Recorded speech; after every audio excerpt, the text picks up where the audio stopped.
Hello, pre-calculus students, and welcome to our continuing lesson on double angle identities, half angle identities, and power reducing identities. And we've done a few proofs up to this point in the other videos or in class. And so now I want to look at some examples of how we can use these identities to actually solve. Okay, so now I have this problem here. I'm solving for x in this interval, so I don't need to add 2 pi n at the end or anything like that. And if you look at this, there's two issues here that we have to overcome in order to solve. One is that the inputs are different. Okay, so the inputs are different. And if we're going to solve this, they have to be the same. Okay, and then also the trig functions are different.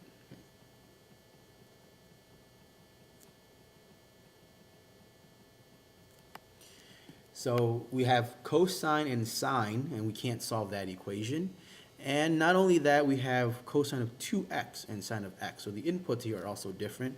So that's going to be a little bit of a challenge for us to solve. So right off the bat, I don't know how to convert sine into cosine. If these were squared, I could do it. But since they're not, I don't really know how to do that.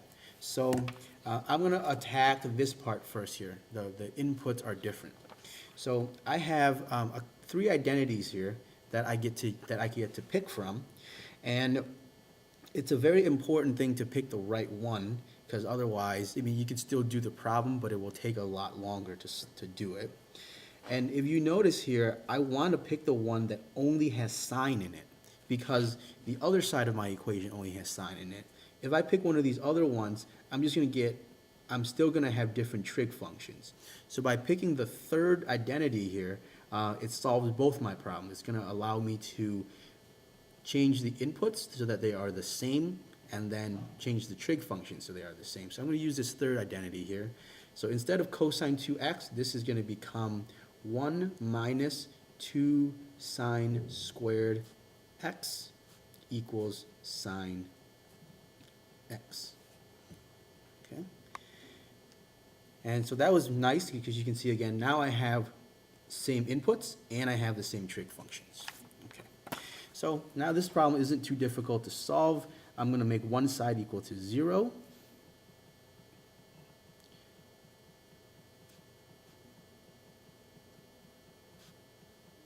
Okay. And if you recall from previous notes and examples, this is just a quadratic. So I can solve this by substitution. We're just going to say y equals sine of x. And then this is just 2y squared plus y minus 1 equals 0. And you can solve this quadratic your favorite way. I myself am a big fan of factoring whenever possible, so I'm going to do that here. So this is going to be y plus 1, 2y minus 1. So when I solve this out, I get 2y minus 1 equals 0, y, or 2y equals 1, and y equals 1/2. Okay? And then y plus 1 equals 0, so y equals -1. And then I can substitute back into my equation. Now I get sine of x equals 1/2. And then sine of x equals -1. And I like to draw out the unit circle just to help me visualize. Sine is the vertical value, so when it's 1/2, it's here and here. So that means x equals pi over 6, x equals 5 pi over 6. For this side, sine equals -1/2 is down here, so that means x equals 3 pi over 2. And there we go. We've been able to answer that question. And to kind of go back to the origins of everything here starts with applying the double angle identity, because it gets us to have the same input and the same trig function. And from there on, we can solve it using one of the methods that we've already seen. Okay, so at this point, I'm going to transition and solve this problem here. And it's very similar to the previous one with a few differences. And before I get going, I want to highlight this part right here. So I want answers between 0 and 2 pi. All answers, okay? To be clear, to be perfectly clear. All answers. Okay. And you can see this time we have the same trig functions, but we have different inputs. You have a 3x here and a 6x here. And we could possibly break them down, excuse me, we could possibly break them down into x's, but that's going to give us a massively complex statement. And they don't, notice here that they don't have to equal x, they just have to be the same. So I'm going to apply the similar methods that I did before. I'm going to rewrite this, I'm going to write this as cosine of 3x plus cosine of 2 times 3x equals 0. And now, looking at my list of identities again,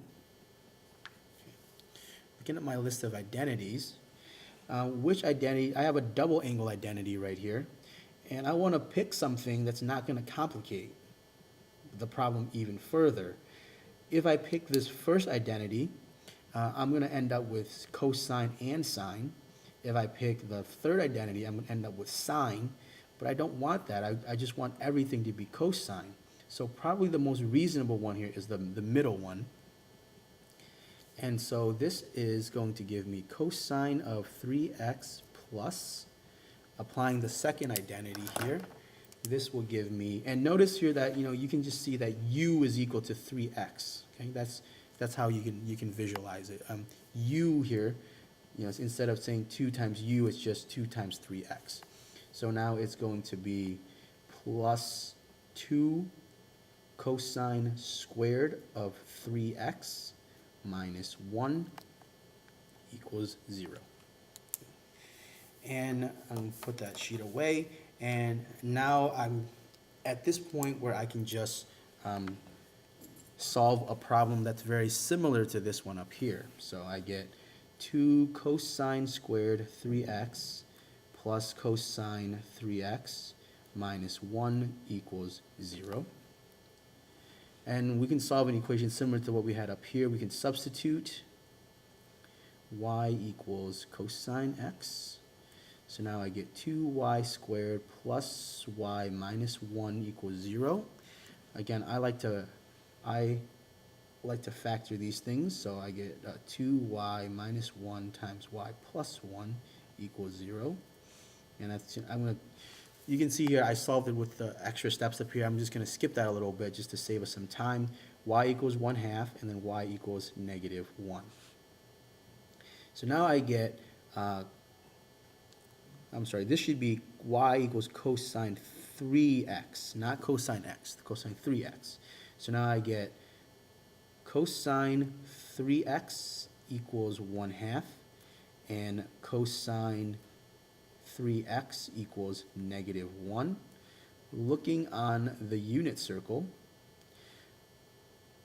1/2 cosine where it's equal to 1/2 is here and here, so I get 3x equals, this is pi over 3, so that means x equals pi over 9. Okay. And then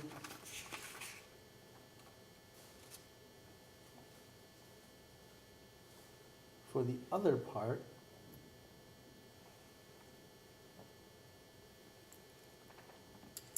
I get this right here.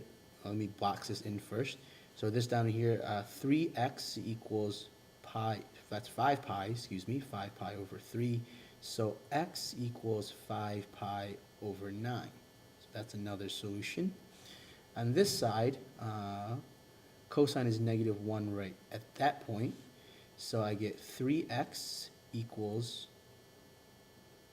pi. So that means x equals pi over 3.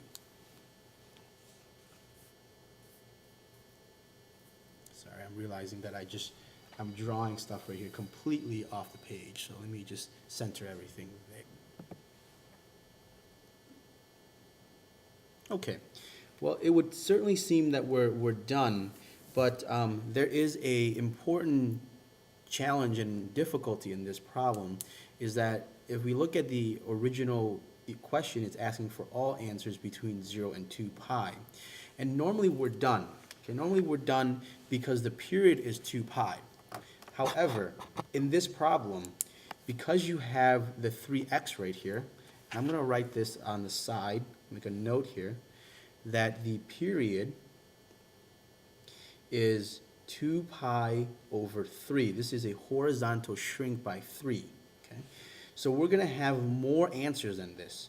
So we have to keep adding 2 pi over 3 to these numbers until we get over 2 pi. So keep adding 2 pi over 3 to answers, okay, until we reach or go over or go higher than 2 pi. Okay, so let me kind of separate this box here so I'm not getting too messy. Okay. Normally the period is 2 pi, so if you add the period, well, you don't have to worry about it because it's going to be over 2 pi, so you can just stop there.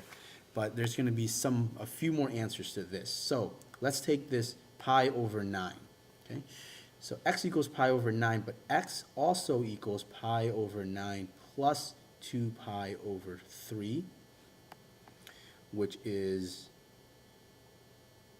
pi over 9 plus 6 pi over 9, so that's going to give me 7 pi over 9. So that's one solution, that's one additional solution. But I can still add 2 pi over 3 to this. So there's another solution here. It's going to be 7 pi over 9 plus 2 pi over 3. So I'm just going to continue adding this period on until I go over. So this is 7 pi over 9 plus 6 pi over 9. So that's going to be 13 pi over 9. So that comes from that answer alone. Now, if I add another 6 pi over 9 to this, it is going to reach 2 pi. So I can stop here. So you see here that for each one of these starting points, we actually have 3 answers. They're kind of in groups here. So this answer right here, I'm going to still get some more solutions from here. So x equals 5 pi over 9 plus 2 pi over 3, which is 5 pi over 9 plus 6 pi over 9. That's going to be 11 pi over 9. And then I can still go yet a step further. X equals this answer, 11 pi over 9 plus 2 pi over 3 again. And that's going to give me, let's see, 11 pi over 9 plus 6 pi over 9, so 17 pi over 9. So that's another answer. And if I add some more onto this, I'm going to go over 2 pi. So that tells me I can stop here. Okay. So kind of like this here produces a bunch of other answers. Okay. And then finally, this guy here that says pi over 3, I have to get x equals pi over 3 plus 2 pi over 3, which gives me 3 pi over 3, or just pi. And of course I can go one more round. X equals pi plus 2 pi over 3. So that's 5 pi over 3. Okay. And because the period is, because this has a 3 in it, the period has been shrunken to a third of what it used to be. So now you're going to have 3 times as many answers. The period is 3 times smaller, so you're going to have 3 times as many answers. So instead of having 3 solutions to this problem, you actually end up with 9 different solutions. Okay. And if you're kind of wondering, are you ever going to get a quiz or test question like this? Probably not with 9 solutions, maybe with 3 or 4. But the main idea, I mean, setting the test aside for a moment, is just to be able to understand that if your period is anything except 2 pi, you're going to have more. If it's something if their period's been shrunk, you're going to have more answers. If your period's been stretched, it'll probably have fewer answers. So there you have it. We'll end it here today, or ended this video here right now. As always, ask questions if you don't quite understand everything yet. Thank you for watching and have a wonderful day.